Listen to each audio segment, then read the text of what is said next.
Hi, welcome to the presentation for the course EDSC 619.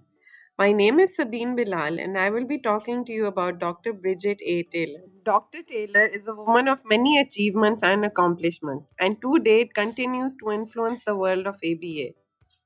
As far as her education goes, she completed her master's in early childhood special education from Columbia University and attained a doctorate of psychology from the Graduate School of Applied and Professional Psychology at Rutgers University in 1996. Dr. Taylor is renowned for co founding the Alpine Learning Group in 1988, which to date is recognized as one of the best programs for individuals with autism.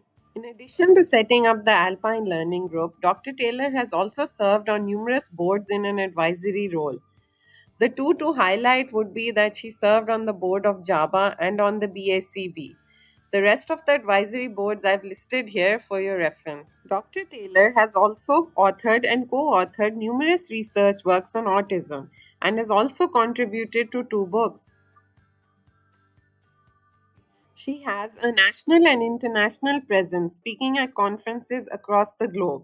Dr. Taylor has also helped to set up autism centers in Italy, India, and Canada. I reviewed 5 articles of Dr. Taylor. I will give a brief synopsis of each article so you get an idea of what Dr. Taylor's research and work focused on.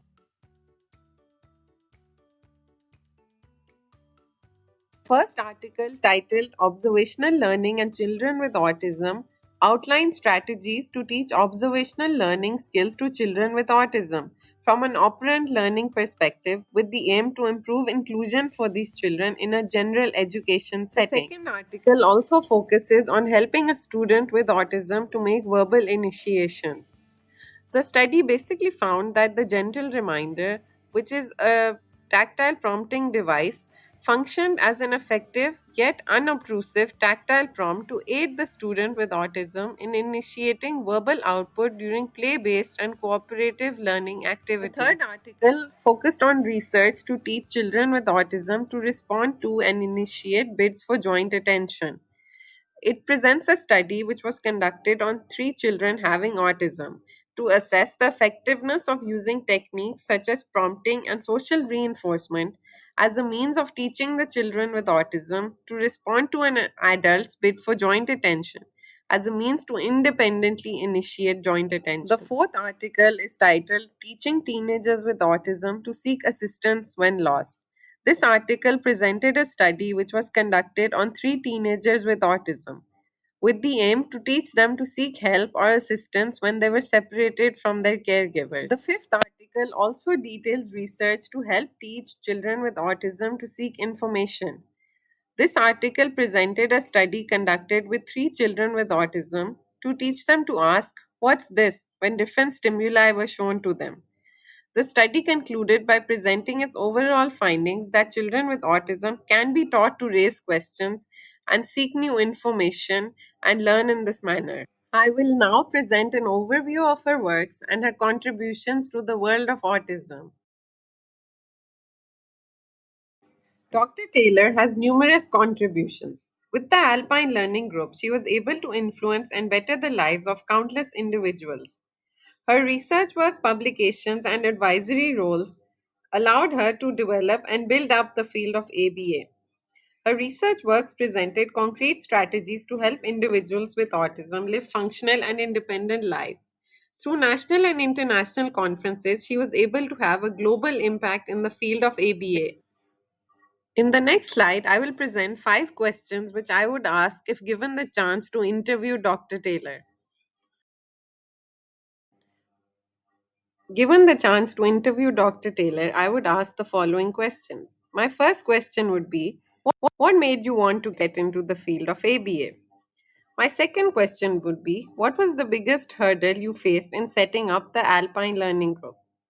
My third question would be, if you could identify one area of ABA in which you feel there is a need for more research, what would that be? My fourth question would be with regards to parents. What one piece of advice would you give parents of children with autism?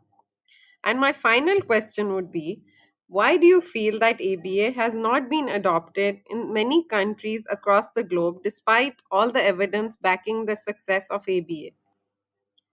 I am sure by now it is evident that Dr. Taylor had a great impact on autism and ABA.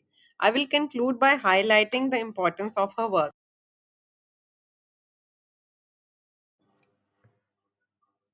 Her work enhances behavior analytic knowledge in that all the published articles present concrete ABA based strategies to improve the outcomes of individuals with autism.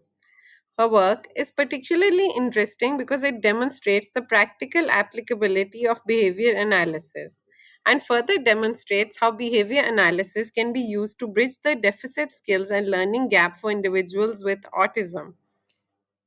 In conclusion, I would like to say that Dr. Taylor's contributions to ABA and particularly autism are profound because her research work presents clear and concrete ABA based strategies which can be applied to aid individuals with autism live independent and fully functional lives, therefore, helping us to better the lives of countless individuals with autism across the globe. That brings us to the end of the presentation. I hope you enjoyed it. The next few slides have the reference list. Thank you. Bye bye.